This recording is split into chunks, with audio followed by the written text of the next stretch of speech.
Morris. Wir anfangen an singen, das erste Nummer 2.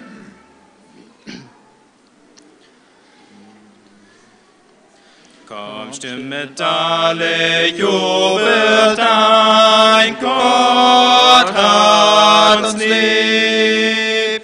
Freut euch in seine Gnade schein, Gott hat uns lieb.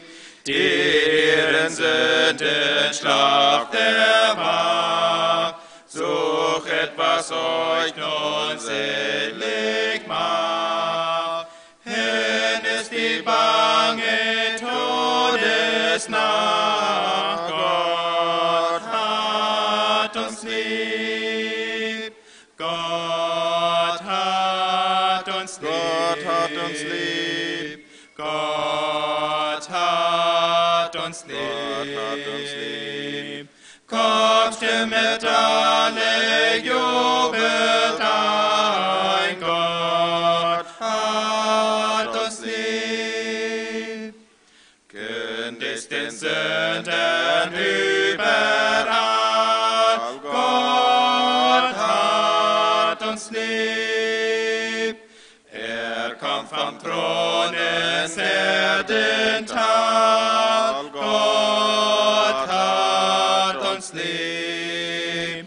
Sehet, der Heiland ist nun da, der für uns starb auf Golgatha. Wir sind erlöst, Halleluja, Gott hat uns lieb. Gott hat uns lieb. Gott hat uns lieb. Kommt, stimmet alle, jubelt ein, Gott hat uns lieb. Jubelt, ihr euch ihm geweiht, Gott hat uns lieb. Schmeckt seine Güte und Freundlichkeit, Gott hat uns lieb. Er ist der seinen Sohn und Schild und unsere Lieb und Hoffnung Bild. Er ist der allen Kummer stillt, Gott hat uns lieb. Gott hat uns lieb. Gott hat uns lieb. Kommt, stimmet alle, jubelt ein, Gott hat uns lieb. Zunächst Nummer 51.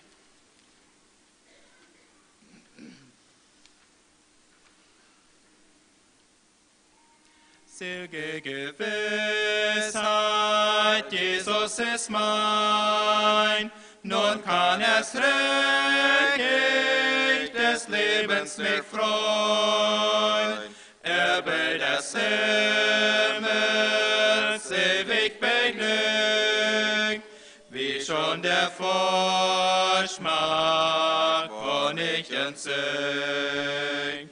Dies ist mein ewiger Jubelgesang, Jesu mich preist mit freudigem Drang. Dies ist mein ewiger Jubelgesang, Jesu mich preist mit freudigem Drang. Süße Ergebung, himmlische Freud, ist man dem Heilande völlig geweiht. Göttlicher Friede füllt meine Brust, seine Gebote sind meine Lust. dies ist mein ewiger Jubelgesang. Jesu mich preist mit freudigem Drang. Dies ist mein ewiger Jubelgesang.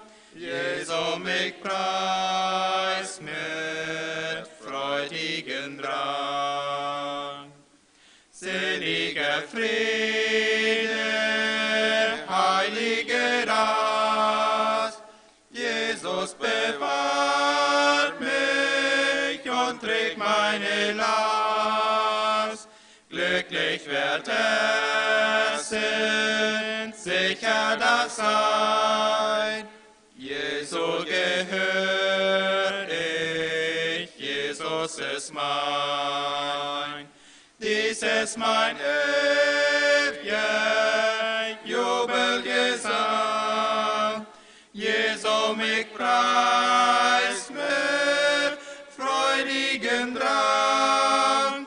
Dies ist mein ewiger Jubelgesang. Jesu mich preist mit freudigem Drang. Noch nochmal Pfarrers hastig.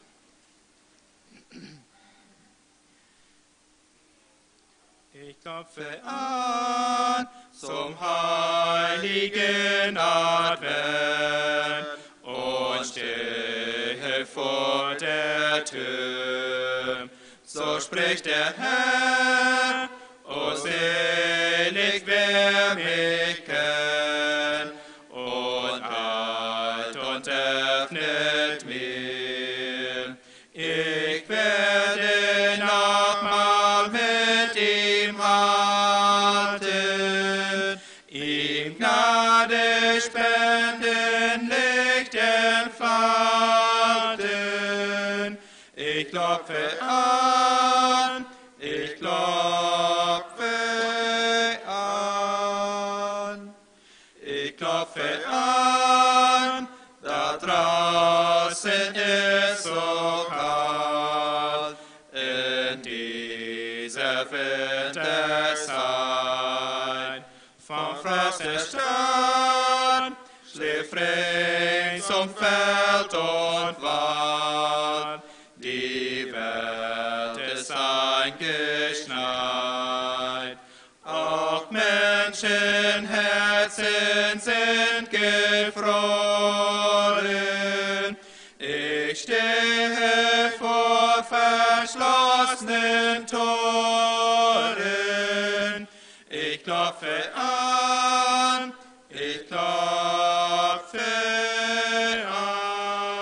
an, ich klopfe an. Siehst du mir nur einmal ins treue Angesicht. Erschreckt den Kranz, der Nägel blutiges Mal. O so verlass mich nicht. Ich trug um dich so heiß Verlangen. Ich bin so lang dich suchen gangen. Ich klopfe an, ich klopfe an. Ich klopfe an, klopft dir dein Herz mit, bei meiner Stimme Ton.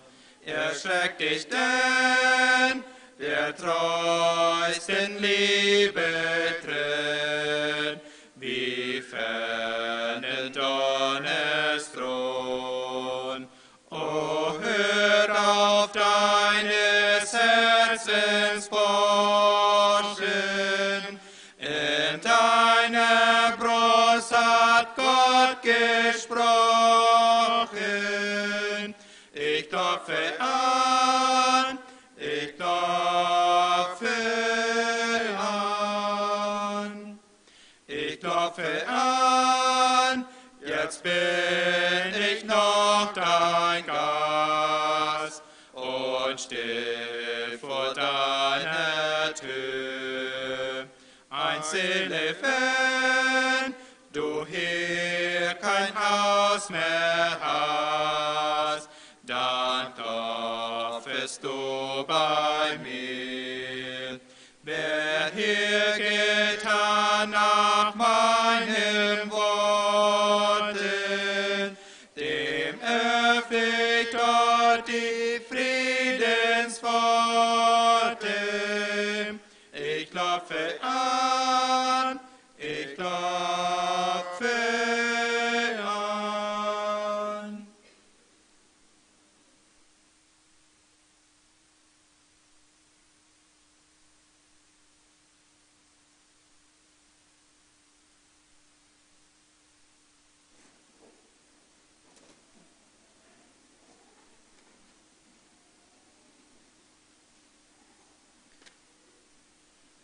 Ja, ich möchte noch weiter reisen und Fahrt wie in Galaterbrief fing, sage ich das, Gnade sei mit euch und Friede von Gott, dem Vater und unserem Herrn Jesu Christus.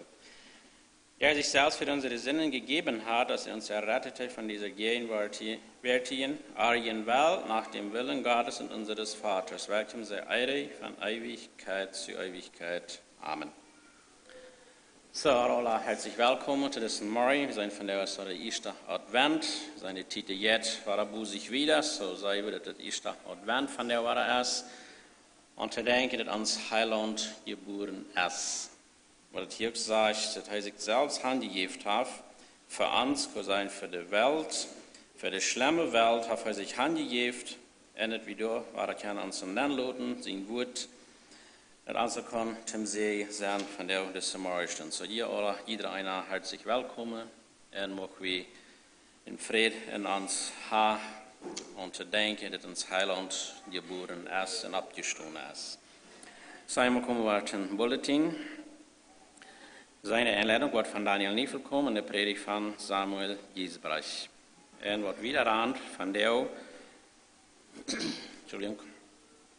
Predigt in San Jose von Abraham Giesbrecht, und du hast gefahren. Und von der was Jugendtag, zweite steht, wird ein Jugendtag sein, glaube 2 Nummer. Und hier ist ein, wo dann knapp gekommen ist auf dem Bulletin, da sagt es, einmal seid heute Jungschulstunde mit Eltern zusammen, so das nächste ist, das ist ein Fehler geworden. Das ist normale Jungschulstunde, glaube 2 Nummer. Und over so und als eine Elternmeeting, wird er Jungschul haben. Bei SO, so alle Eltern, die wir Jungschul haben hier, die sind angeladen, zu uns hier. Normale Jungschulstunde.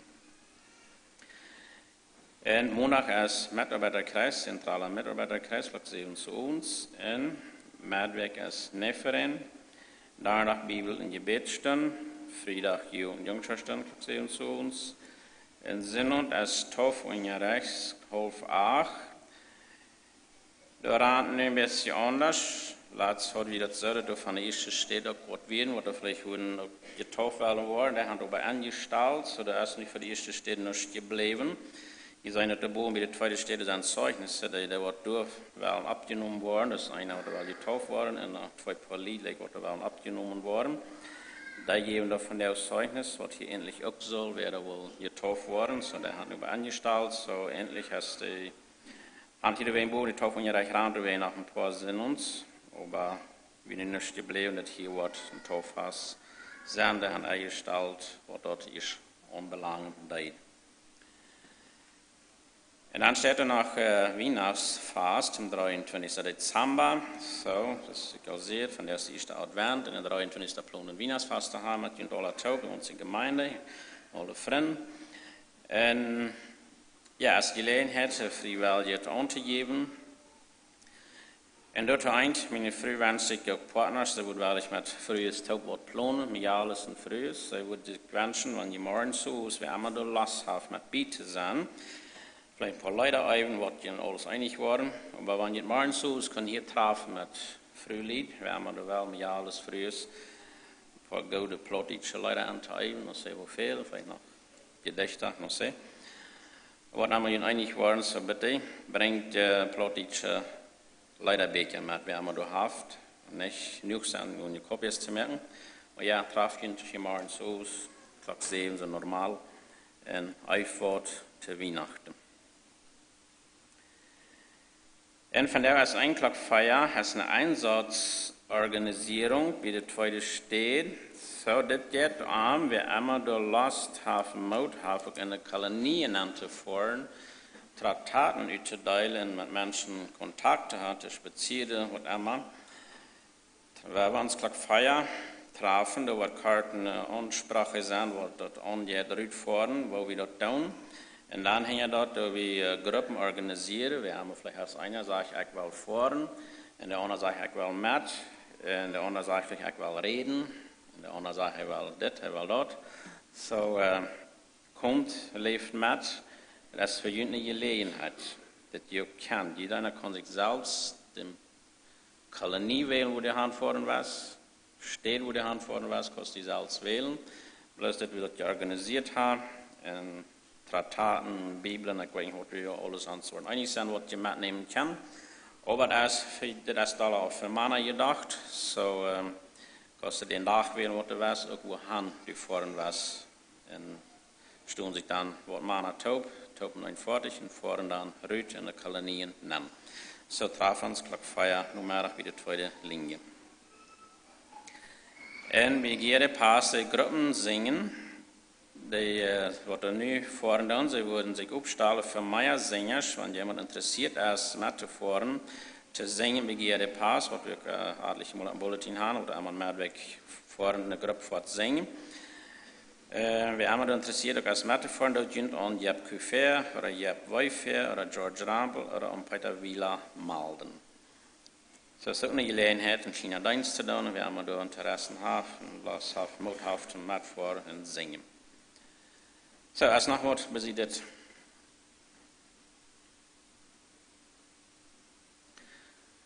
Okay, und ich will noch abstimmen mit dem Gebet.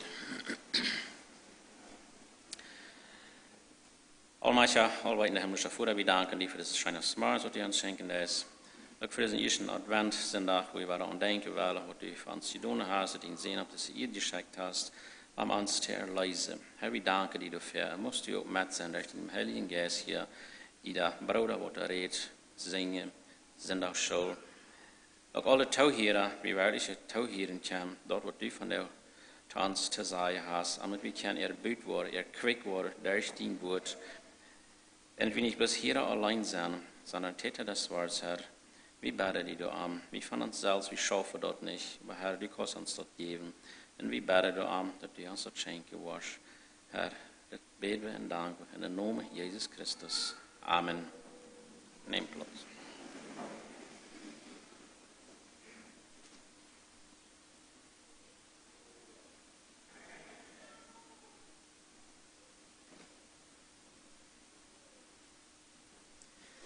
Singen wir nach Nummer 2 jetzt hastig. Auf Seele, auf uns säume nicht, es bricht das Licht hervor. Der Wunderstern gibt dir Bericht, der Herz sei vor der Tür. Gib Dank auf diesen hellen Schein, der aufgegangen ist. Führet dich zum Kind ein, das heißt Jesus Christ. Ist der Held aus Davids Stamm, der alle Feinde schlägt. Ist das teure Gottes Lamm, das unsere Sünde trägt.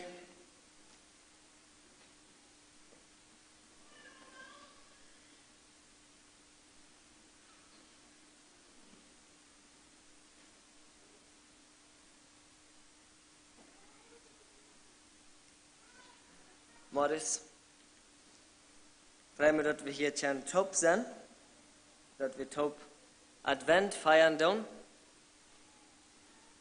Für gute Monat dann soll ich Bericht geschrieben, der Gemeinde, von wo wir kommen, in Deutschland, über Advent oder Weihnachten. Mir fällt ein Ding ab, über dort, wo ich nur dachte, Advent ist dort, dort wir lernen, Jesus soll weiterkommen. Was habe ich vorher sind Jesus dort? Und dann für wir Weihnachten, wo wir uns streng erinnern, dass er mal kommt. Das fällt mir ab. Endlich sollen wir da noch Ferien checken, uns noch hängen. Jesus kommt weiter. Und er will uns mitnehmen. Jeder ein, der gläubig ist, nimmt heute einen Tag mit. Mir jankert von der aus Lukas Kapitel 22 von den 14. bis dem 18. Vers zu lesen, ein paar Gedanken dazu zu sein. Wenn ich beginnt jetzt, wenn ihr denken, dass Jesus weiterkommt, aber von der will ich nicht so darüber reden, wo uns das jetzt, wenn wir denken, dass Jesus weiterkommt, von der will ich darüber reden, warum das jetzt, wenn heute denkt, dass er weiterkommt. Das sage ich hier, und als die Stunde gekommen war, legte er sich zu Tisch und die Apostel mit ihm. Und er sprach zu ihnen, mit Sehnsucht habe ich mich gesehnt, dieses Passamahl mit euch zu essen, ehe ich leide.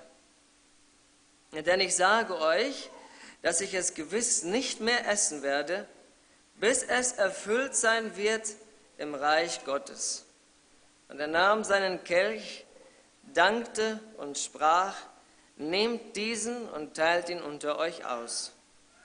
Denn ich sage euch, dass ich von nun an nicht von dem Gewächs des Weinstocks trinken werde, bis das Reich Gottes kommt. Vielleicht stelle ich unter Frau, was hat das mit Advent zu tun? Das geht jedoch darum, dass Jesus lieben will, oder lieben wird. Ich check das Evangelium und bete euch, mir voll ab, als Jesus vor dem Hohen Rat stund, und der hohe Priester am See, ich dort beschwören, am Namen von dem lebendigen Gott. Bist du der Sehen Gottes, ja oder nicht? Dann sagt Jesus, du sagst es, und sie wollen sollen, sollst du Menschen sehen, wird eine Wolken in große Macht und Herrlichkeit kommen. Alle drei Evangelien, Matthäus, Markus und Lukas, berichten, dass Jesus vor dem Hohen Rat von seiner Wiederkunft reden wird. Und hier, wo er mit seinen Jüngern top wird, redet er auch von seiner Wiederkunft. Er redet hier eigentlich nicht direkt von seiner Wiederkunft, sondern von dort, wo sie nun seine Wiederkunft top worden essen und trinken. Das ist das letzte Mal, dass sie top ein Mahl annehmen dürfen, er weiterkommt. Und dann wollen sie weiter top ein Mahl nehmen. Und im 15. Vers sagt er, warum das innerlich wird. Der Jünger zum gradsten Teil unten gar nicht, was für ein Stund. Aber Jesus wisst kriegt, was für ein Stund. Und er wisst sich ganz bewusst, ich will nur leiden, sterben, abstehen und im Himmel fahren. Und dann wird eine Zeit vergehen, wo wir getrennt sind. Jesus ist auch hier durch den Heiligen Geist, aber er ist nicht sichtbar hier. Wir sind so getrennt. Und wenn diese Zeit um ist, dann selber war er taub. Und er sagt, Jesus, mit Sehnsucht habe ich mich gesehnt. Der Luther Übersetzung sagt, mich hat herzlich verlangt. Ich habe der Elberfelder Übersetzung genommen, weil der endlich dort viel Dollar auf den Punkt bringt, so ist das in einem Original geschrieben wird. Ich will ein klein bisschen erklären, wo der Sprachschaffen wird, der Hebräische. Wir haben in der Schrift dort Allerheiligste, ja? Die Bibel redet von dem Tempel, der hat das Heilige und das Allerheiligste. In der hebräischen Sprache hat das nicht Allerheiligste, sondern dort hat das Heiligste vom Heiligen. Wir haben das Buch Hohelied. Dort heute ab Hebräisch nicht Hohelied, sondern dort heute das Lied der Lieder. Das will sein, wenn es Leute auf dieser Welt gibt, so ein Fan, aber das gibt ein Leute, das stark bieten rüht. Oder wenn es einen hellen Platz gibt auf dieser Welt, das so gut, aber das gibt ein Platz, das stark rüht. Und hier sagt Jesus, er kam ihm mit Sehnsucht gesehnt. Jesus hat vielleicht verschiedenste Wünsche. Aber ein Wunsch, der stürzt über alles rüht. Ich habe diese Anleitung, diesen Satz einfach gestaltet, weil wir denken, dort Jesus war das kommt, wo auch am das gehen. Jesus bangt sich nur die. Und wir jankert dort in Kraft diese 3 Ports zu teilen. Einmal Jesus, und der zweite bangt sich, und der dritte nur die. Das erste ist dann Jesus. Er hat aber nur gedacht, er wird wie am Bedienen tun. Ich glaube, unterwegs rum, würde man es vielleicht manchmal machen, die Länge nächste Tag, nicht so? Wo Jesus uns wird ist. Aber das jetzt nur, der Weg rum, wird es wie am wird. Die Welt, die ist manchmal so, als wenn wir Arbeit sind. Der hat verschiedenste Unterbeiden. Der hat verschiedenste Scheingungsunterbeiden. Wenn wir die Propaganda lesen, dann, wenn er alle wen ist, dort sitzt so, die Menschen, die ihre Produkte anbieten, sind endlich obsessionisch bedacht, als dort uns so gut gehen soll. Wenn sie mit Rotzen schachren, dann sind es so, sie sind bedürt am unseren Schlub. Wenn sie Perlen schachren, dann sind es so, sie sind bedürt am unsere Gesundheit. Wenn sie irgendwas anderes schachren, und dort einer sein Buck los wird und sein Gewicht verlieren wird, dann sind sie da am bedürt, dort zu wollen, dort wie eine feine Figur haben, eine feine Gestalt haben. Aber wir wollten alle taub, dort erst gleich das Bedüren von der Propaganda. Wir wollten, das Einzige, was sie bedürt sind, dort erst, dort ihre Volk mit Fanfall wollen. Und dann bilden sie uns dort an, wir sollen dort glauben, oder wir glauben dort, schäupen dort, aber das geht nicht an uns. Das geht bloß an uns Geld. Dort werden sie dort tun. Das ist die Vergnügungen in der Welt schaffen. Wenn ich verjüngt das geht, wenn die anschäupen wollen, sind die alle so grillig, so Schmuck. Das geht nicht an uns. Der rufen an, wann wir dann sind schäupen, kann sein, mit Rotzen, so ein mit Rotz, vielleicht für mir $1000. Und dann da oben legen. Irgendwann ist es einer mit Rotz, das alle andere auch. Das gibt ja nichts. Wer dem herumrennt, wo Schmuck sitzt, der ist kriegst du ein Mensch, der anfängt, Salzwasser zu trinken, der kriegt schon mal genug. Der nächste, der ist der Druck mit der Arbeit. Die Bibel sagt uns, dass der Reichtum betrügerisch ist. Ich könnte gar nicht verstehen, warum der Reichtum betrügerisch ist. Der Reichtum, der holt uns am der Ark, weil es sein. Der Reichtum, der wird uns viele Dinge verlegen. Der sagt uns, die fehlt mehr Geld. Das ist gar nicht so. Ähnlich hast du ihn noch. Aber der sagt, die fehlt mehr. Und dann musst du mal schaffen, das ist ganz klar. Und dann schaffst du. Und in der Zeit, wo du für den Reichtum schaffst, hast du keine Zeit für Gott. Keine Zeit für deine Familie. Keine Zeit für die Dinge, die dir wirklich wichtig sind. Wenn die fehlt Geld. Hast du das Geld eingekriegt, dann fehlt dir was zu schreiben, da war bei den Vergnügungen, bei der Jugendlust, ne?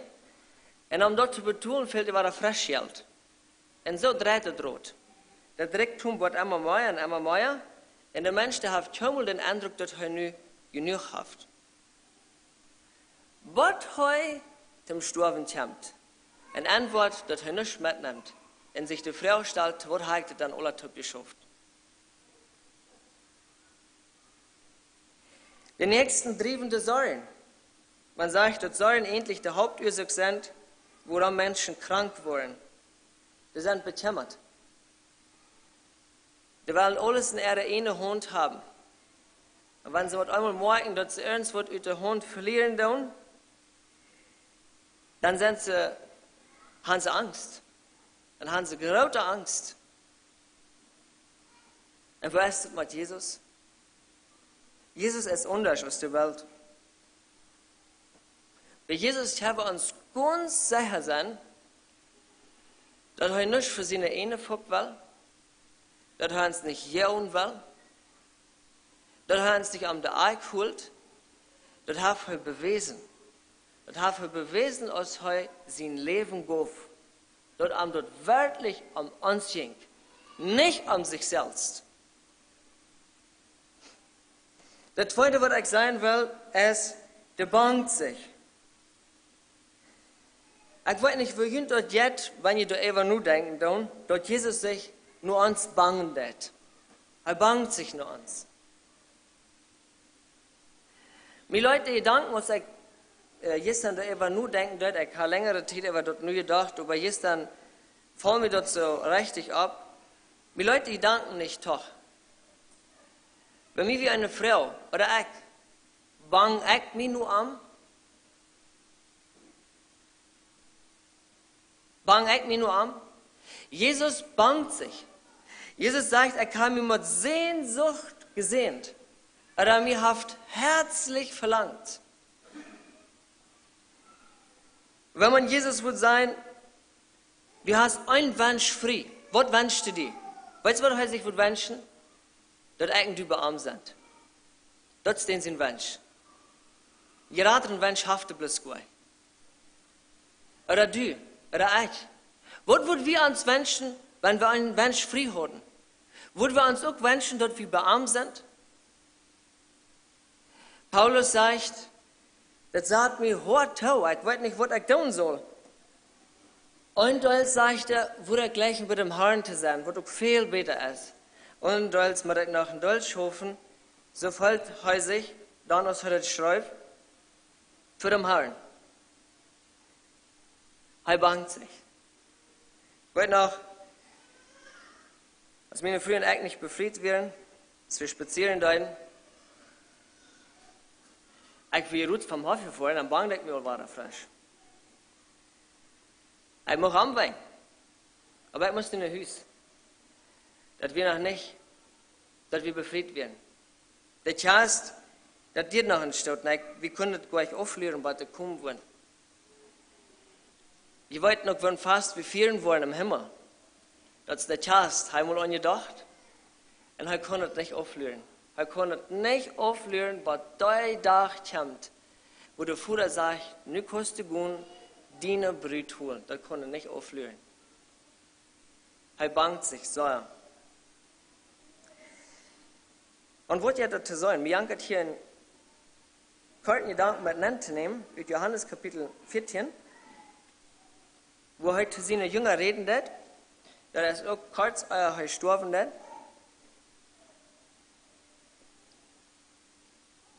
Und da sagt heute,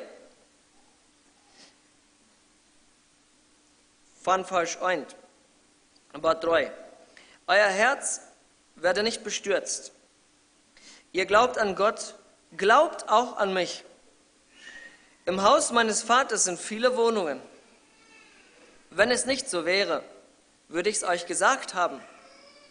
Ich gehe hin, euch eine Stätte zu bereiten.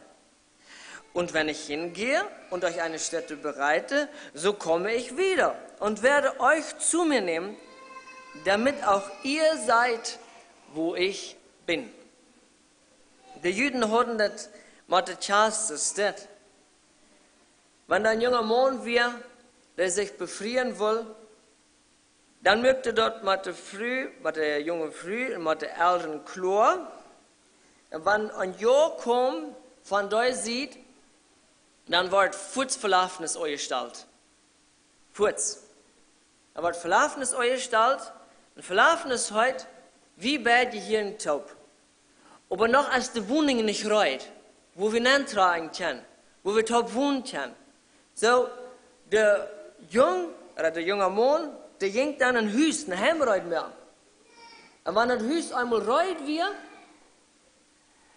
dann kommt der Wahrer durch, der sind schwer Eltern und dann auf der Chast. Und der Chast dort wird dort, und steht eine Trühandlung, wie der Chast dort, heu holt seine Brüt von ut das Elternhaus nur sein Haus. Kriegt dort, redet Jesus hier an. Jesus ist nur uns gekommen, hat uns ein Angebot gemerkt. Als wir mit ihm wollen top leben. Und wir haben ja gesagt, okay, er ist eine Futter gegangen und er merkt nun eine Stadt rein. Er will uns ein Dach holen. Ich weiß nicht von, wie weit die Stadt da rein ist, als du all Tuflen ausgebackt hast, als du all die Fenster gefernetzt hast. Ich weiß nicht von. Aber immer Hans, er merkt noch rein. Der ist noch nicht rein, die Stadt. Wenn du einmal rein ist, dann kommt der Wahrer, dann kommt er uns holen. Und was da wir in dieser Zeit, wo er für uns reut merkt, er denkt bloß an uns, wenn er die Wohnung da reut merkt. Und wie sind mit so einem Ding beschäftigt, der hat nichts mit ihm zu tun. Ich glaube nicht, dass es reich ist, dass einer die Arbeit legen looten soll. Das glaube ich nicht. Aber ich glaube, wir sollen mit ihm top tun. Ich glaube nicht, dass es reich ist, dass es nur, man kein Scheinkunst mehr auf dieser Welt haben kann. Das glaube ich nicht, dass das wird reich sein. Aber ich glaube, wir sollen mit ihm top tun. Wir sollen für ihn durch sein. Er bangt sich nach uns. Kommen wir zu das Letzte. Er bangt sich nur uns.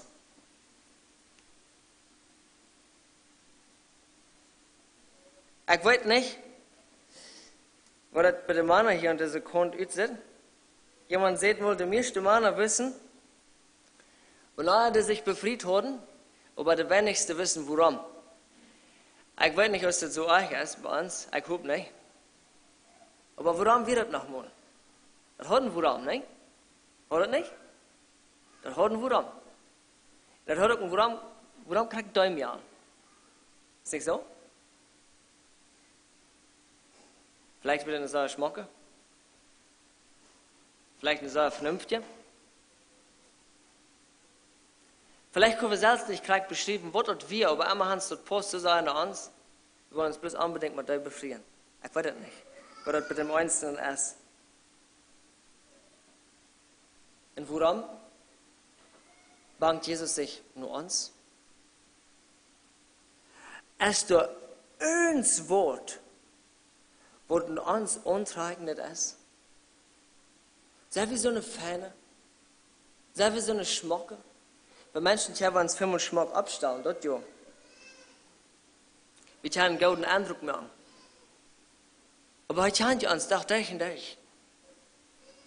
Warum kriegt uns?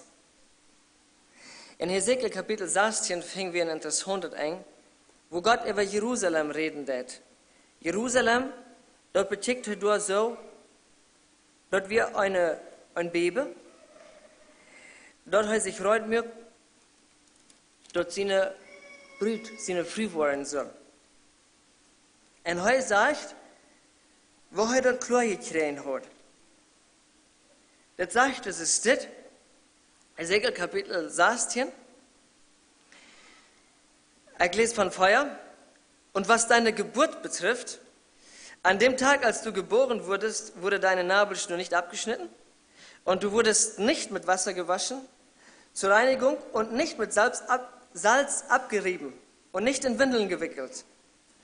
Niemand blickte mitleidig auf dich, um dir eines dieser Dinge aus Mitleid zu tun, sondern du wurdest auf die Fläche des Feldes geworfen, aus Abscheu vor deinem Leben, an dem Tag, an dem du geboren wurdest. Gott sagt Jerusalem, du wirst ein Kind dort keiner wird am Ramriuf. Wird da rütgeschmieden wie das Garbage. Einfach ein Bestab noch. Ja?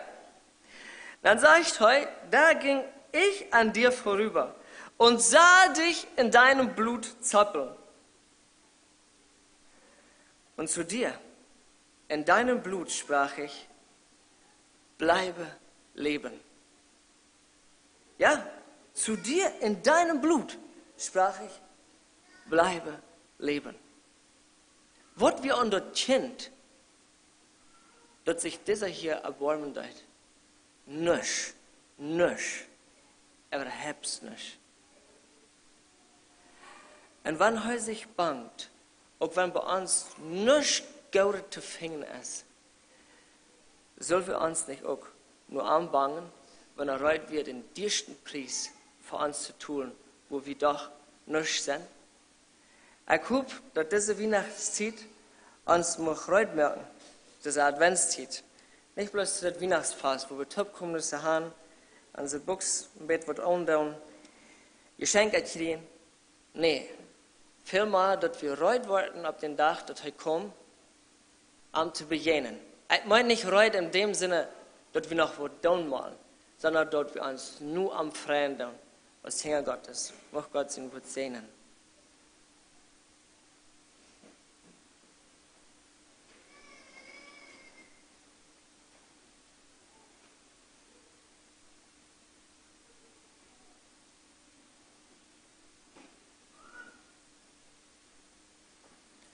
Singen wir Nummer 58.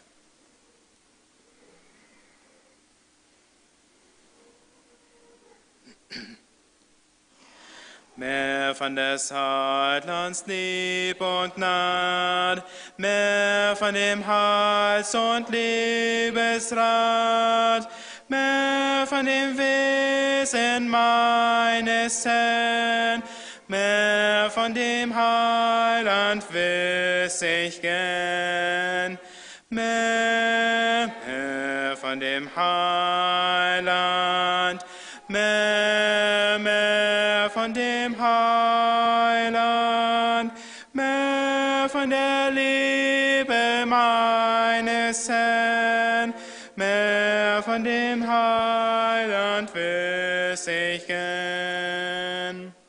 Mehr von der Wahrheit fest im Wort, mehr von der Gnade treu im Hort, mehr von der Liebe hellen Stern, mehr von dem Heilands wiss ich gern, mehr von dem Heiland, mehr von dem Heiland, mehr von der Liebe meines Herrn, mehr von dem Heiland wiss ich gern, mehr von der Segen Vaterland, heimwärts zu gehen an Jesu Hand, immer zu folgen treu dem Herrn, mehr und bis ich gern, mehr von dem Heiland, mehr von dem Heiland, mehr von der Liebe meines Herrn, mehr von dem Heiland wiss ich gern, mehr von dem Tag der Seligkeit, frei von der Sünde, Schmerz und Leid, mehr von der Huld, die uns nie fern, mehr von dem Heiland wiss ich gern, mehr von dem Heiland, mehr von dem Heiland, mehr von der Liebe des Herrn, mehr von dem Heiland wiss ich gern.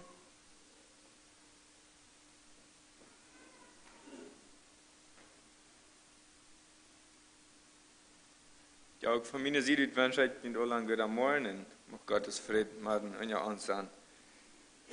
Ich habe von der nicht eine Predigt am Bereich von Advent, weil wir haben von Jesus gehört und wir haben auch von Jesus zu reden von der. Ich habe die Predigt genannt, Jesus voller Gnut und Wahrheit. Und dort gab mir eine Begebenheit zu lesen von Johannes Kapitel 8, von 1 Bad auf. Johannes Kapitel 8 von 1 Bad auf. Da sagt es, das wird.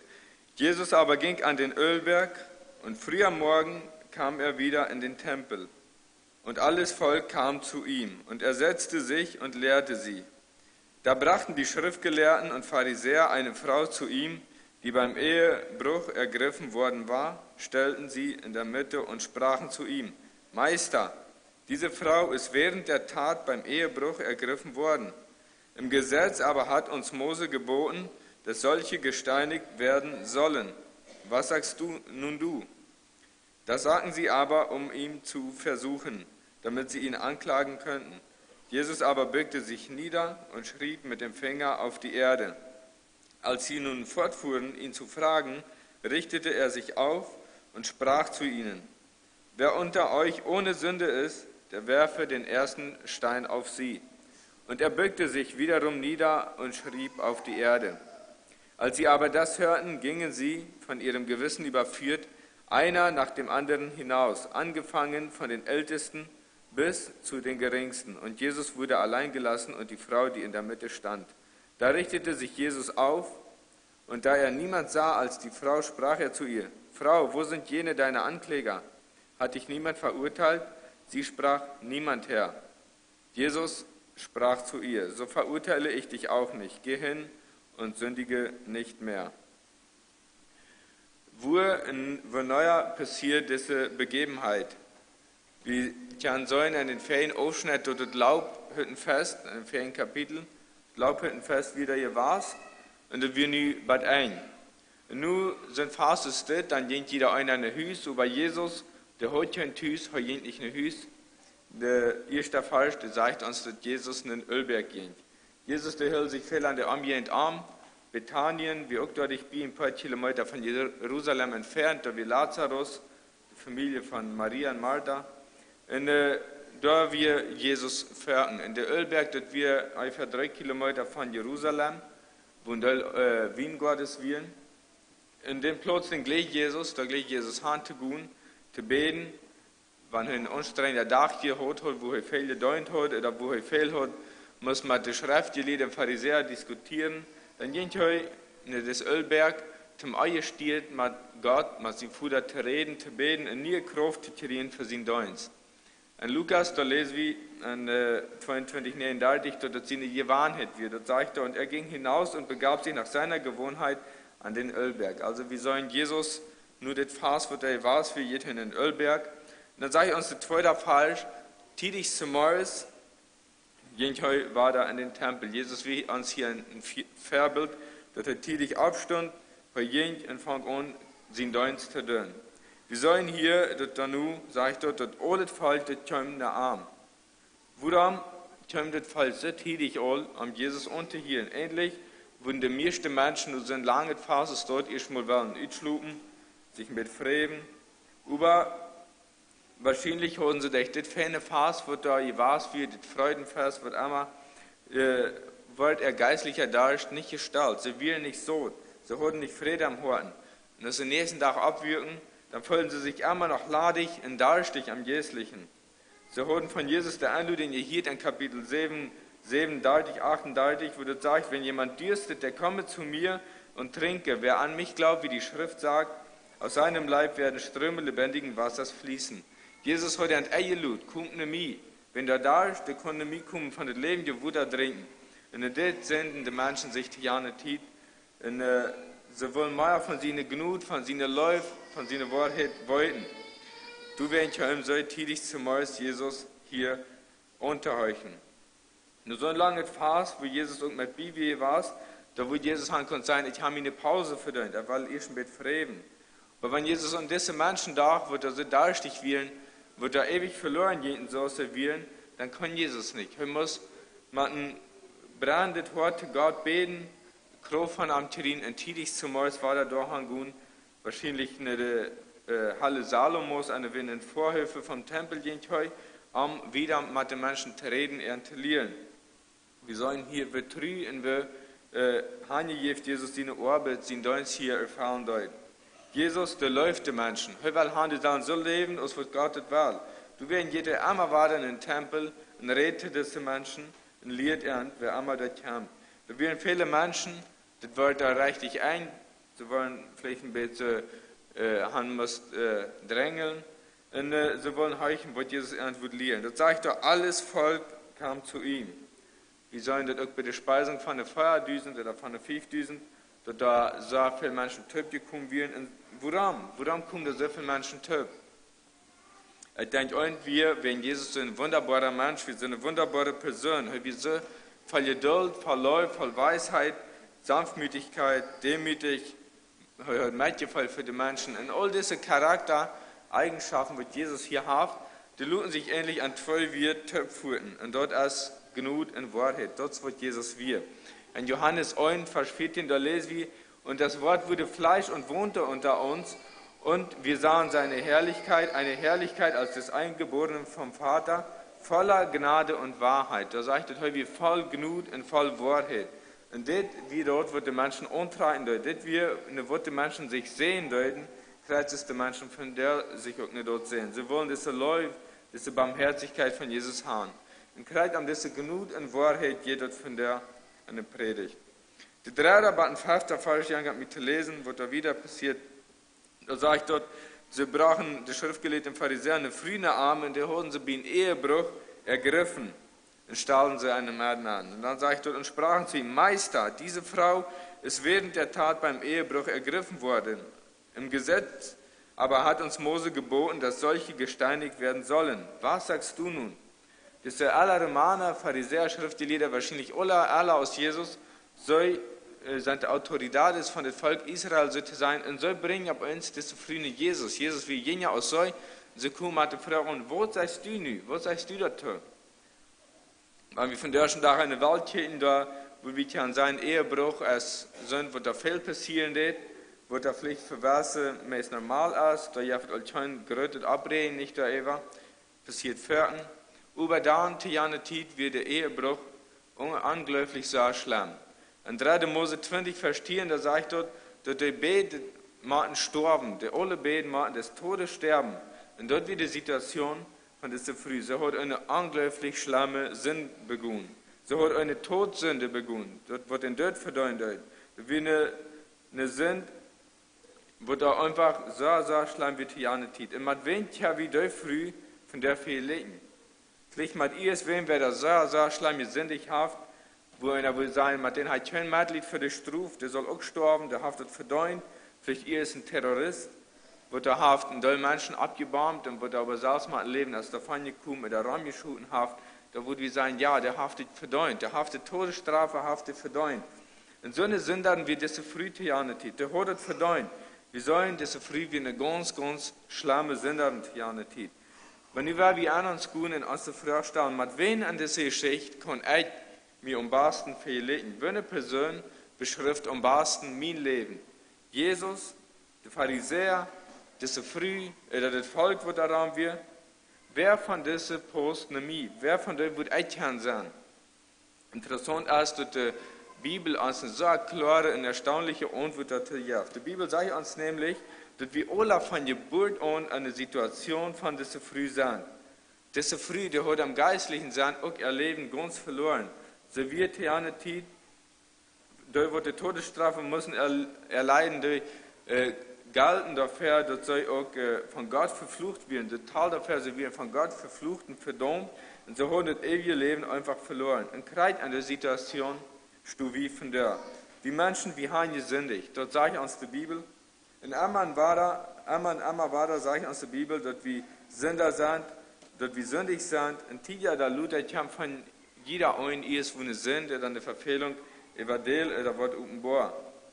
Wenn wir uns auf uns schicken, dann sagen wir vielleicht, naja, ich bin nicht, nicht ein Mörder, ich bin nicht Ehebrecher, ich bin nicht so korrupt. Aber das können Gedanken sein, das kann Aufjahren sein, das kann negative Denken sein, verschiedene Sachen. Und das wisst uns, dass wir Sünder sind, dass wir Übertreter sind. Die Bibel sagt, Sünder, das sind Übertretungen, bewusst oder unbewusst, das sind Übertretungen von Gott seine Gebote. Und allein auch dort, was wir nicht tun sollen, das wird Gott uns sagt, was wir sollen tun, allein dort nicht tun, das ist auch nicht Sinn. Und die Bibel sagt, dass keiner von uns kann von sich selbst so leben, wie Gott es will. Wenn wir von der sollen für Gott stehen und Gott uns Recht da sein, und wie wir würden für Arm stehen und er würde uns Recht, dann würden wir nicht bestehen können. Wir würden nicht bestehen, wir haben die Todesstrafe Kreuze verdient, ist das so früh. Römer 6,23 sagt uns, der Lohn der Sünde ist der ewige Tod. Also wir sollen die Situation, wie die Bibel uns sagt, unsere Situation als Teil von dieser Früh. Und nun passiert was ganz Interessantes. Obwohl wir eine Situation von dieser Früh sind, wie kann das ganz klar sein in der Bibel, verhüllen wir uns so erfahren, Kreuz ist der Pharisäer. Jesus, der sagt in Matthäus 7, 1,5, redet von seinen Menschen und sagt, die sollen den Splitter an den Uhr von den Nächsten über einen Bolten an Uhren, den sollen den nicht. Und so verhüllen wir uns fern. Die Pharisäer, die wissen ganz genau, das soll nicht ohne Sinn wählen. Du weißt uns die Geschichte Luther, das soll der Fut gehen und Jesus sagt, wer ohne Sinn, dass sie soll den ersten Stein schmieden.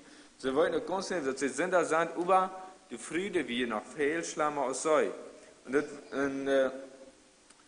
Und sie dürfen sich verlegen, und Kreuze gleich, wie uns von der verlegen, und wir verhüllen uns vielleicht für ein Kreuze. So fragen sollen wir, dass wir sind nicht ganz perfekt, aber dann steht wie Fuß ab, da wird noch weniger perfekt sein als wir, und versegnen uns der Reichfolge dadurch, wir seien jetzt nicht ganz so scheuen, aber da und da, der ist ja noch viel schlimmer, dann sie echt hier lang, geht die nur. Und wenn wir hier checken, die Pharisäer, um wo ging er dort wirklich? Wie sollen die Pharisäer so interessieren sich nicht wirklich um die Früh, sie interessieren sich nicht dafür, wie voll die Früh sich oder wer ist dort. Sie hat ein bisschen sündig, sie hat schlimm gesündig und nun können sie diese Früh brauchen. Sie können diese Früh missbrauchen, um Jesus zu versegnen, das wird sie wollen. Und gerade so, denke ich, verhüllen wir uns von der Tag. Wir sollen, dass wir Sünder sind, aber wir checken dann ab da, wo vielleicht noch schlimmer sind. Vielleicht nicht der Mörder, wo der ist, wenn han durchgemerkt sein, ja, der ist viel schlimmer, aber in der Bibel nachchecken, dann sagen wir, das zeichnet die 1. Johannes, wer seinen Bruder huten tät, das ist auch ein Mörder. Also, so wie gleich auf der Seite steht. Oder ein Dolf, wo der Dach eine Bank geht, und vorne mit einem Revolver, da würden wir sagen, ja, das ist ein Dolf.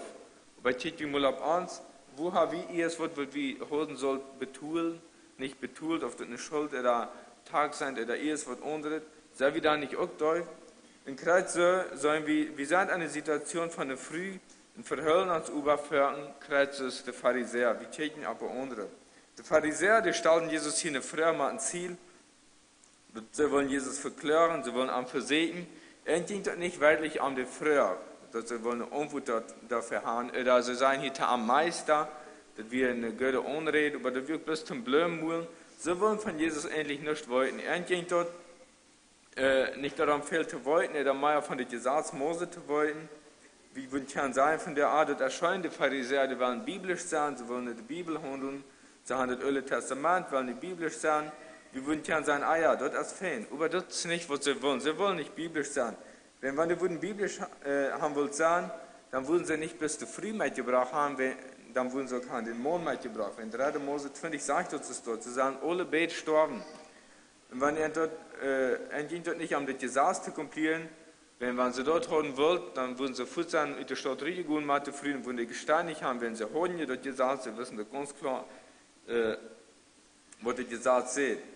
Es geht dort auch nicht um den Sinn von der Früh, man würde ja sagen, wunderbar, das erscheint, dort haben wir jenen Sinn an der Gesellschaft, schauen, wenn da mal wer absteht, und das gehört der Üteruden will, aber am dort ging es dort auch nicht. Dort würden sie Jesus nicht handeln brauchen. Sie wissen ganz schnell, dass Ehebruch nicht reich wird und dass Steinigung der Struf wird. Und was ging es dort dann? saß da falsch und Umfang lesen wie, das sagten sie aber, um ihn zu versuchen, damit sie ihn anklagen könnten. Dort wie er am Wort dort ging. Er ging dort darum, einen Grund zu finden, Jesus unterklären, einen Arm dann anbringen zu können, ganz einfach, sie wollen Jesus dort merken. Und nun holen sie das früh hier und wollen damit Jesus noch vollstellen. Und wurde Jesus dann wieder an den Sasterfall sagt, und Jesus aber bückte sich nieder und schrieb mit dem Finger auf die Erde. Wie sollen Jesus, der sagt nichts. Ein Sprichwort sagt, reden es selber, über Schweigen es Gold. Und Jesus steht hier schweigen, er still. Er bett sich, und schrift man Finger auf ihr. Für das Schreiben det, ihr es Wort nun ist, da, wo mulen det, das habe ich nicht gekriegt. So ein Wort hat er deut, aber wir sollen einfach, er bett sich, er ignoriert die Pharisäer, die zuerst waren, die nicht mal sind, das waren die doch nicht sind. Er lässt sich nicht darauf ein, mit ihnen zu reden, zu diskutieren, ein Gespräch mit ihnen zu haben. Und wenn wir übertreten Jesus eigentlich wieder immer reut, mit Menschen zu reden, er lässt sich immer im Gespräch an, wenn Menschen erst was wollten wollen, sogar mit Pharisäern, dort hier reden, wie sollen dort Nikodemus, zum einen nach Jesus nimmt sich tief verarmt, mit ihm zu reden. Über diese Männer, die wollen nicht ernsthaft mit Jesus reden, sie wollen am das versuchen. Und du werden ignoriert Jesus ernst, und er beugt sich in Schrift mit Finger appelliert. Hier können wir als eine Frage stellen, die Wortschrift hat er appelliert. Ich meine einfach sagen, ich weiß nicht, was er da schreibt, aber wir können aus verschiedenen verstehen. Wahrscheinlich, da eine Mehrlichkeit kann sein, dass heute nun von den Übeltäter am Sonntag geschrieben wird, wenn im Alten Testament Jeremia 17 sagt dort, alle, die dich verlassen, müssen zu Schanden werden und die Abtrünnigen müssen auf die Erde geschrieben werden, denn sie verlassen den Herrn, die Quelle des lebendigen Wassers. Eine andere Versating, und er wird die Namen der Übeltäter in den Sand schreiben. Also der Konzern, dass Jesus hier den Numes von den Pharisäern am Sonntag geschrieben hat, vielleicht überhaupt nicht, aber dort ist nicht entscheidend, was er da tun hat. Wichtig ist einfach, man sieht, dass Jesus deuter wird. Er dort sich ablenken, er dort einfach so, als wenn er den da nicht wirklich bemüht. Und wenn wir hören sollten, was er da geschrieben hat, dann würde das dort an der Bibel geschrieben sein. Dann wird Johannes ganz bestimmt dort abgeschrieben haben. Johannes hat bestimmt gesehen, was Jesus da geschrieben hat. Und er wurde ganz bestimmt haben abgeschrieben, wann wir dort sollen von der Wolke. Der Heilige Geist wurde am dort eingegeben haben, dort durchgeschrieben. Und wir sollen einfach dort das nicht so entscheiden, wo da steht. Wir sollen einfach dort Jesus deuter wird. Der Pharisäer, so dachten die bestimmt, nie habe Jesus eine Folie starten, nie habe den. Und fragen ganz Beruf, wo sagst du nu? Naja, Jesus will nu wirklich eine Folie, wo man kann sein. Er hat ein Problem. Er hat ein politisches Problem. Er hat ein Trouble mit dem Gesetz. Wenn Jesus nicht irgendwo sein, ja, die können früh steinigen, dann würde er je in das römische Gesetz sein. Wenn das wie ganz klar zu Jahren Zeit bloß die Römer, die dürfen die Todesstrafe ansagen, die dürfen die Todesstrafe anwenden. Und die Juden, die dürfen dort nicht tun, ohne die Freiheit von der römischen Macht. Die können nicht dort merken, aber wir sollen, dass sie dort danach tun haben, mit der Steinigung von Stephanus, tja, wir sollen, dass sie deuten, dass du werden ohne Freiheit, das passiert noch mal. Und am Wort ging dort dann. Jesus, der Pilatus sagen, die Juden sogar in Johannes 18 eindeutig, wir dürfen ja niemand umbringen. Sie hören das ganz klar, sie dürfen können umbringen. Also wenn Jesus nicht sagt, der früh steinigen, bringt der Arm, dann würden sie am Fuß nicht die Regierung das kann bringen und sagen, ja, Jesus ist hier in der römische Gesetz, hier nimmt den Fuß, bringt am Arm, wenn der dort ist, was man denn das hier in Gesetz. Und wenn Jesus nicht wohl sagen, steinigt sie nicht, dort er nicht steinigen, dann wird Jesus hier in der jüdische Gesetz sein. Wenn, sie hören ganz klar, das Gesetz Mose, wo der sagte früh, da müssen gesteinigt werden. In Matthäus 5,17 sagt Jesus auch, er ist nicht gekommen, das Gesetz abzulösen, weil das Gesetz nicht füttern. Und wenn er hier würde einfach sagen, steinigt sie nicht, dann würde er sich sozusagen aus dem falschen Prophet für die Israeliten da rücktreten, falsche Propheten, wo er je in das Gesetz Gottes reden dürfen. Also die in Trouble, wir zwischen zwei, entweder das römische Gesetz oder das jüdische Gesetz. Bet kann er nicht, wenn er ein Teil, dann würde er je in das andere sein, wenn er das andere Teil, dann wird er je in das. Und wir heute ein bisschen eine Voll. Und jährliche Säulen, wir heute hier an eine Voll, wo er eine Klam wie nicht nicht Wisspflicht, was er soll denn. Ja, er wisst doch nicht, wobei der wir auch für arm eigentlich eine voll wird, wie kann sein. Und wenn er nie wird sein, zum Beispiel steinigt oder nicht, dann wird Jesus sich nicht bis aus dem Vollschaft Prophet rücktätigen, dann wird er der Ehebruch Gott heute det und zu Sinn ermutigen det. Und sagen, ja, das ist nicht so schlimm, wenn das sind passiert, da brückt die nicht durch, die brücken den nicht steinigen. Aber wenn er sagt, steinigt sie, dann würde er auf einmal seinen Rück verlieren aus dem Freund der Sünder. Weil wir ein Freund der Sünder, weil sagt selbst, als sie kommen, nicht für die Gesunde brücken nicht einen Tag da, sondern die Kranke. Als sie kommen, die Sünder terraden, das wird er einmal weiter sehen, und wird er auch gut leben dort. Und Jesus tut sich auch einmal mit den Sünder beschäftigen, mit den Zöllner, mit den Ehebrecher, wie Jesus. Und Jesus will einmal den Menschen raten. Wenn er nicht will sein, dass sie sollen die früh einfach so steinigen, dann wird er seinen Rüb aus dem Freund der Sünder einfach verlieren. Dann wird er jeden dort kommen, was er einmal gesagt und getan hat. Also wir sollen hier, dass wir zwischen zwei Sachen, entweder Gnut oder Wahrheit, zwischen zwei Sachen wie heute. Wenn er sagt, steinigt sie, dann wird er ganz ab Wahrheit bühen, ganz ab die Sache, wird ganz reich und biblisch sein, wer Ehebrechen hätte mal durchgemerkt worden, das wird ganz Wahrheit sein. Aber da wird keine Gnut sein. Wenn er über will sein, steinigt er nicht, dann wird er gnädig sein, aber da wird dann keine Wahrheit sein. Was soll Jesus nicht tun? Was soll er sein? In dem 7. Vers lesen wir dann im Umfang, dass sie einmal war am Fröhren, als sie nun fortfuhren, ihn zu fragen. Also sie hielten nicht ab, sie gaufen nicht ab, sie wissen dort nicht, Jesus wie eine voll. Wenn Jesus nicht das sagt, dann dürfen wir das, wenn er dort sagt, dann dürfen wir dort. So haben ganz klar, wir haben Jesus nicht vor, eine Klamm, und sie fragen an, wo seist du? Die Situation hier wird einmal gespannter, einmal unangenehmer. Und Jesus steht bis rauf, was soll euch nicht bloß sein? Und dann sagt Jesus Wort, obwohl die Pharisäer und Schriftgelehrte wahrscheinlich nur ein paar Wege denken, nicht würden sein Bier fahren. Er sagt hier zu Ernst, in den 7. Vers ein, wer unter euch ohne Sünde ist, der werfe den ersten Stein auf sie. Jesus, der lässt sich nicht darauf ein, mit ihnen zu diskutieren, er wird gesagt, mit ihnen zu streiten. Also sage ich einfach ganz tranquilo, sage ich zu Ernst, nehmt den Stein, wer ohne Sünde ist, der kann den ersten Stein schmieden. 5. Mose redet von den ersten Stein schmieden, woran? Dass wir einfach gesagt, dass der Zeuge, wenn er den ganzen gefunden hat, der soll den ersten Stein schmieden, und dann soll der ganze Volk.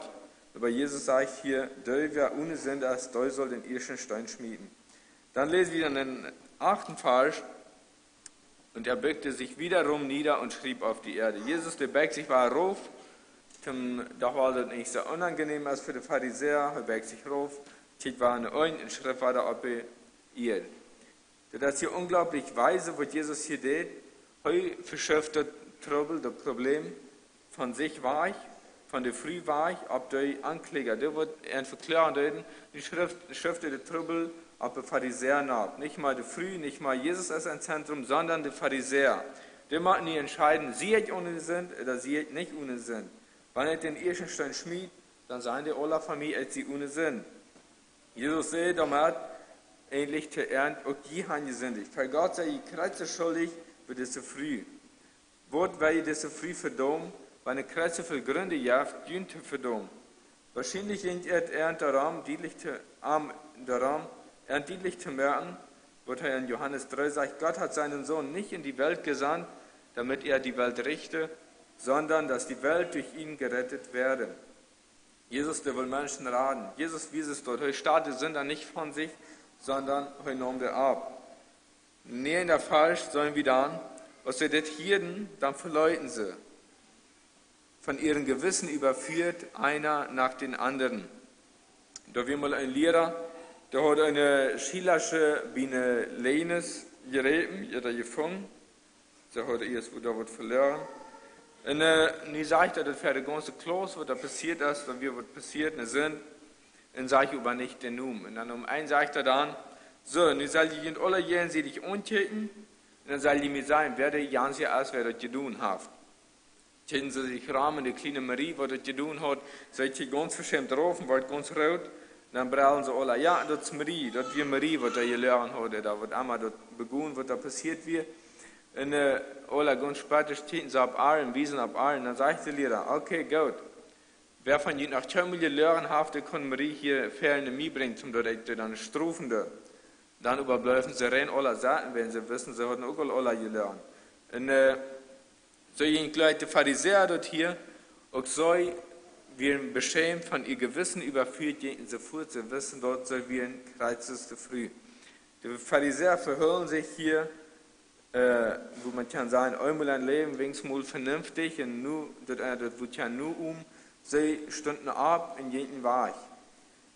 Von der Ältesten zuerst, sagt dort, der fängt an bis zum Geringsten, steht dort.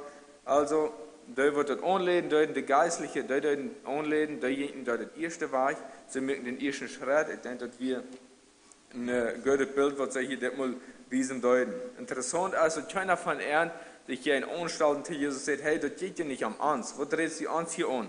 Das geht an der Früh. No, die werden alle Stall, sie wissen dort, sie werden Kreuzes zu früh in jeden Stall Weg.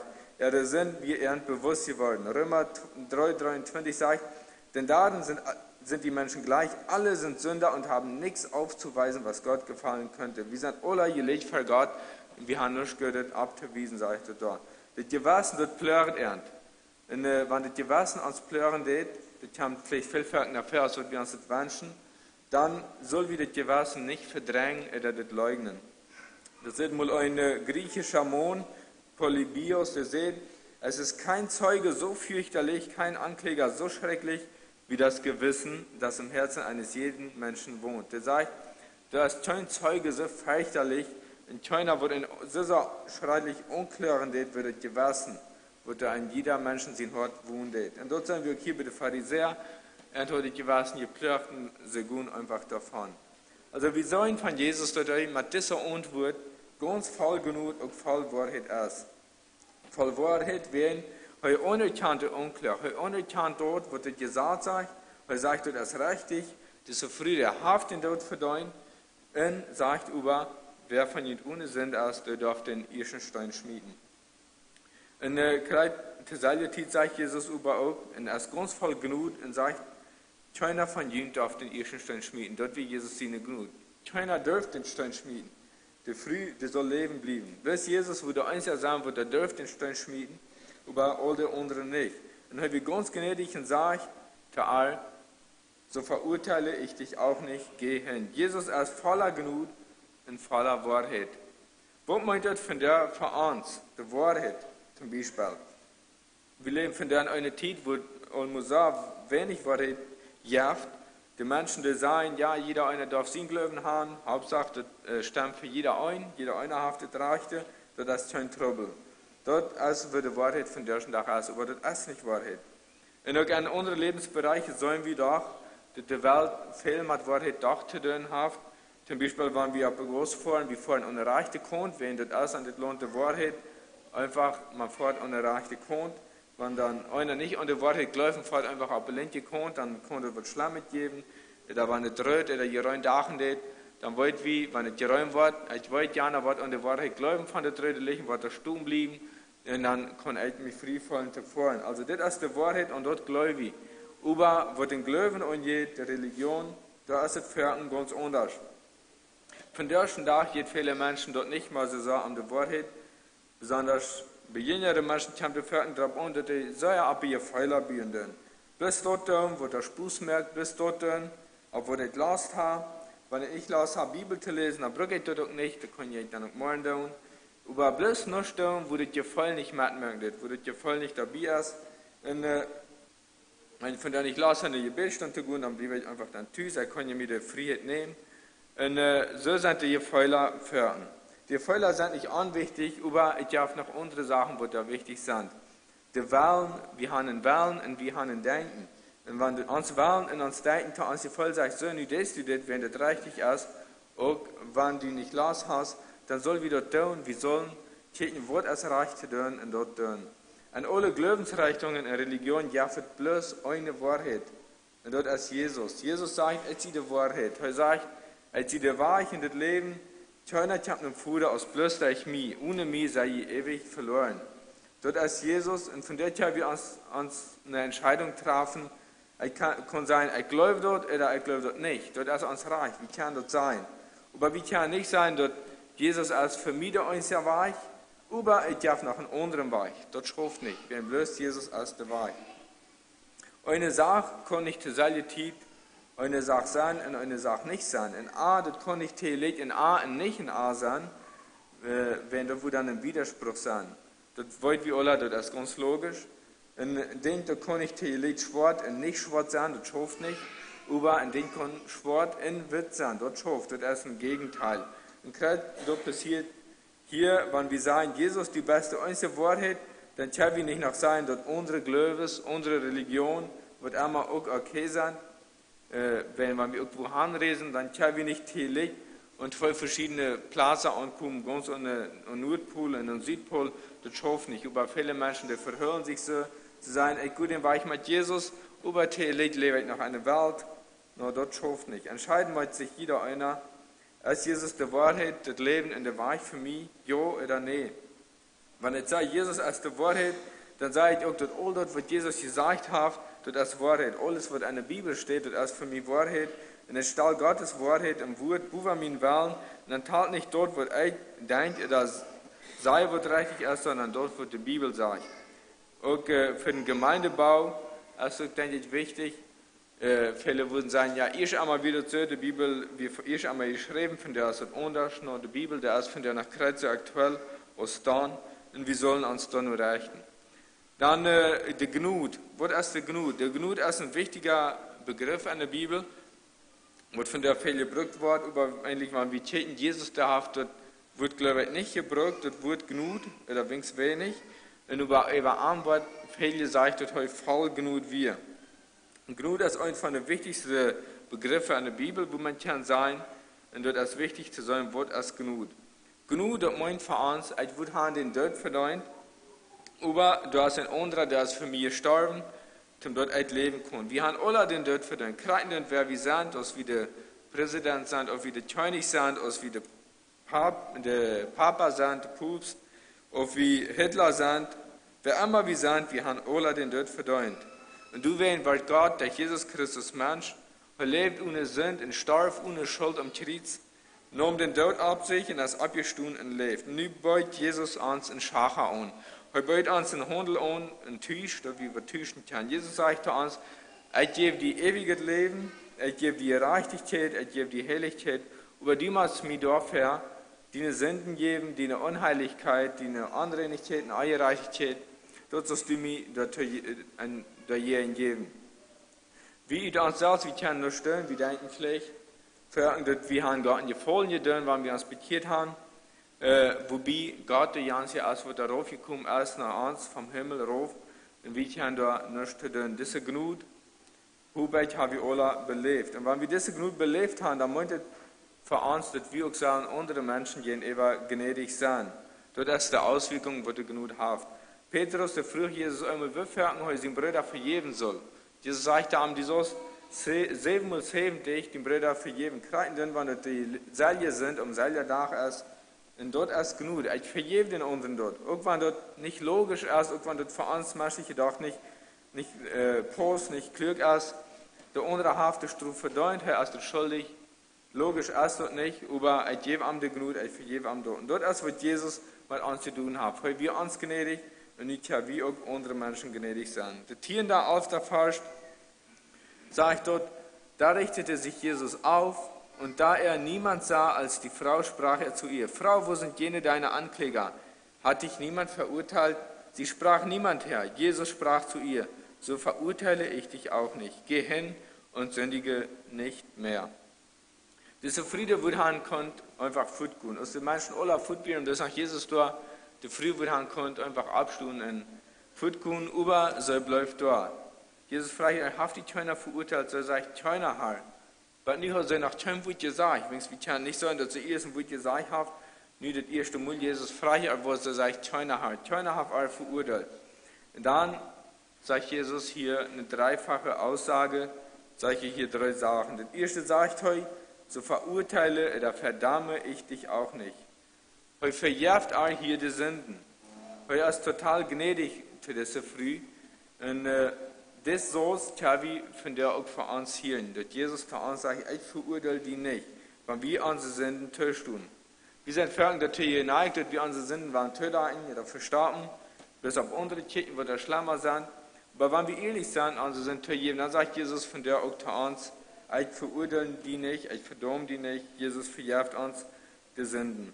So ist eine Spur an Sohn vom Wind Licht verwehen oder mit dem Hund sich lässt verwaschen, so ist es mit der Schuld.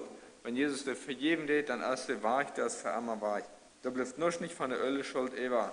Ein ganz neues Leben, das an sich scheint. Und zweite sage ich euch hier, dass der früh Guhan. Da sage ich Gu.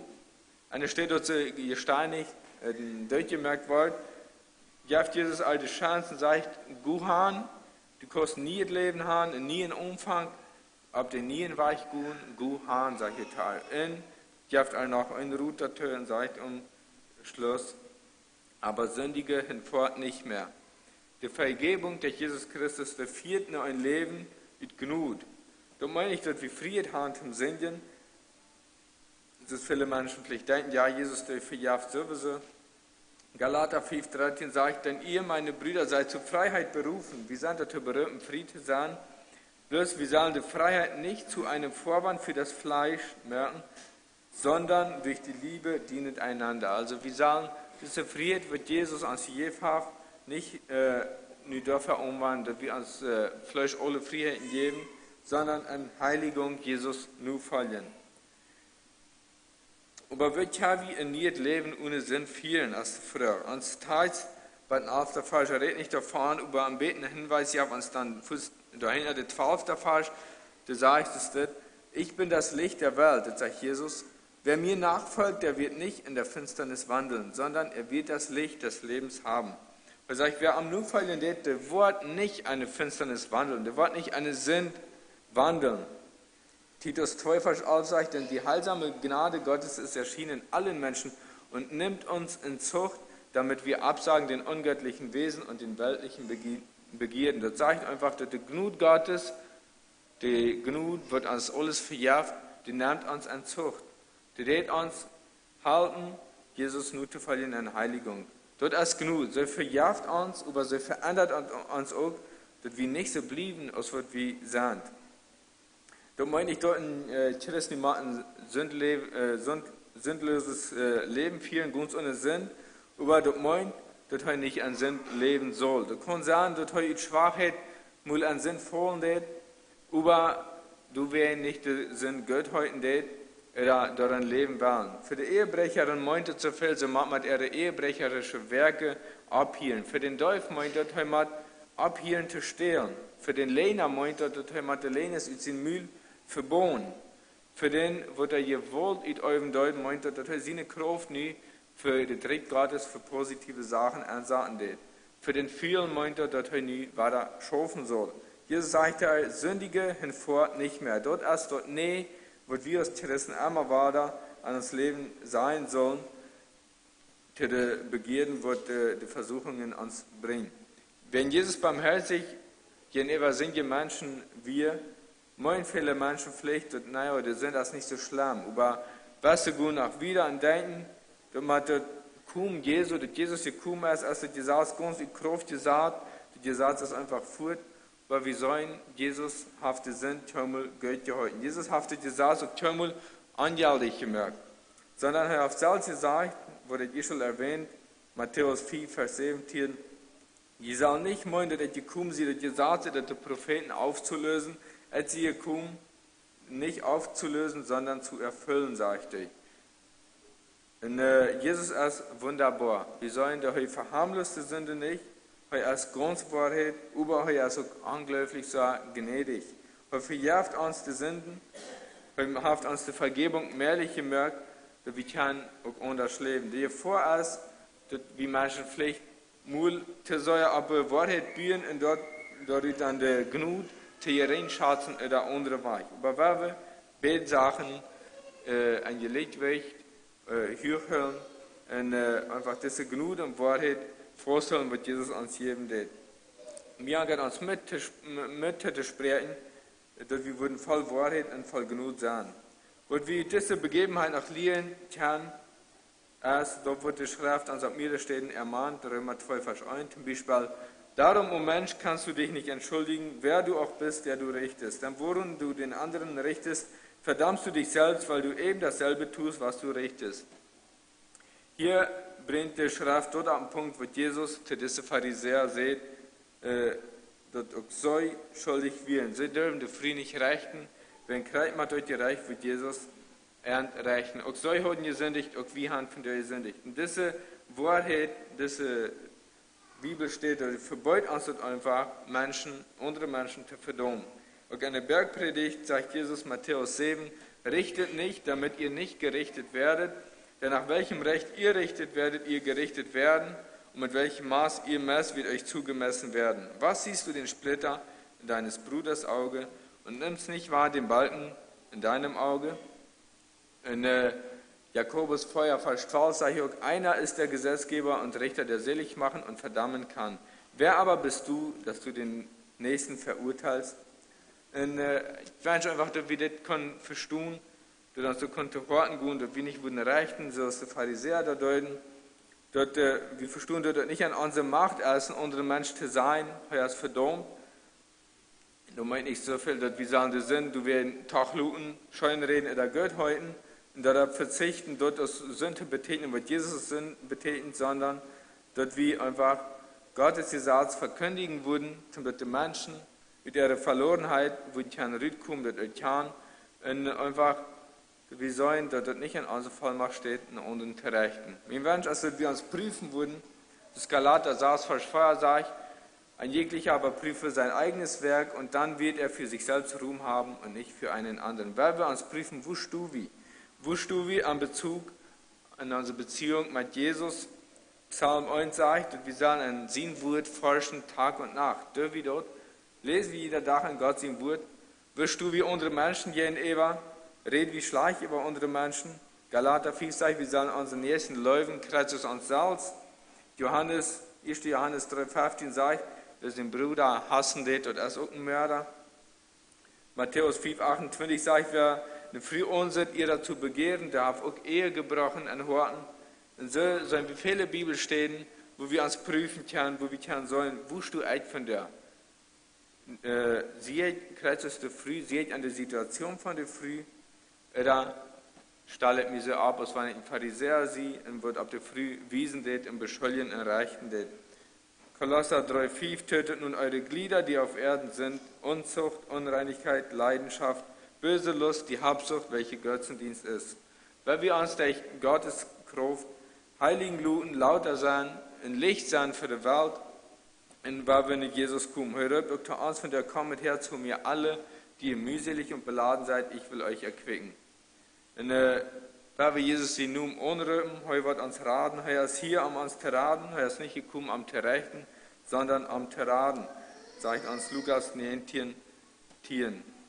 Ich wünsche einfach, dass Gottes Wort reden, Wort von der zu uns, wir können am Beten luten in uns leben, und Wort posten, als wir zum Schluss noch abstunden zum Beten. Lieber Jesus, ich bin dir dankbar für die Wort, was du uns geluten hast. Sie die ganz von Herzen dankbar, dass du voll Gnuden Wahrheit bist, dass du uns best gnädig warst, dass du hast unsere Schuld, unsere Sünd abgenommen bist, um Krieg zu gehen, dass wir können gerat sein, dass wir können Sündenvergebung haben. Und ich bitte dich, dass du uns musst halten, diese Gnuden und Wahrheit auch wiederzugeben den anderen Menschen, dass wir würden einfach erkennen, dass auch wir sinnige Menschen sind, dass wir den Tod verdient haben. Und bitte halb uns, dass wir uns prüfen können und dass wir würden ja nicht unter den Menschen rechten, sondern selbst erkennen, wer wir sind, wo wir stehen, dass wir können ans Leben reinigen und heiligen, so dass die Wahlen essen, dass wir können dadurch nur dann die kommen und einen Tag auch alle bei die sein, dass wir können einfach so leben, als wird die Wort, als das Lied und so dass die Wahlen essen. Ich bitte wieder am Dienst sehen für das Tag und danke dir für alles. Amen.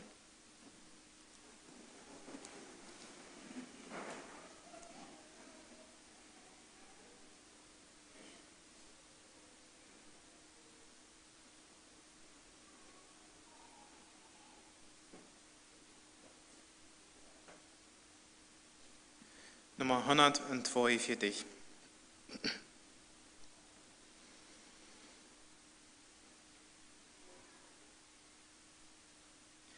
Ich hörte Jesu Freundesruf, kam her beladenes Herz. An meinem Herzen findst du Ruhe für allen deinen Schmerz.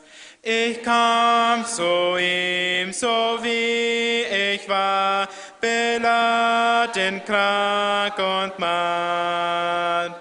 Da schenkte er mir Fried und Ruhe aus freier Huld und Gnad. Ich hörte Jesu Freundesruf, wer dürstig ist, der komm. Und wer kein Geld hat, trinke nur umsonst vom Lebensstrom. Ich kam zu Jesu und ich trank aus dieser heiligen Flut. Da war der Seele Durst gestillt, nun leb ich durch sein Blut. Ich hörte Jesu Freundesruf, ich bin das Licht der Welt. In Finsternis blick auf zu mir, so wird dein Weg erhellt. Ich schaute auf und fand in ihm den schönen Morgenstern und wandle nun im seinen Licht zur Heimat, zu dem Herrn.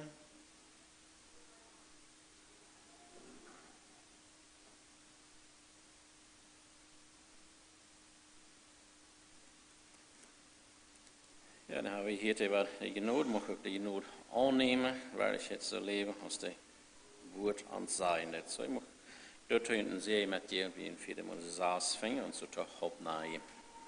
Der Herr segne dich und behüte dich. Der Herr lasse sein Angesicht leuchten über dir und sei dir gnädig. Der Herr hebe sein Angesicht über dich und gebe dir Frieden. Amen. Schönen Fried von uns.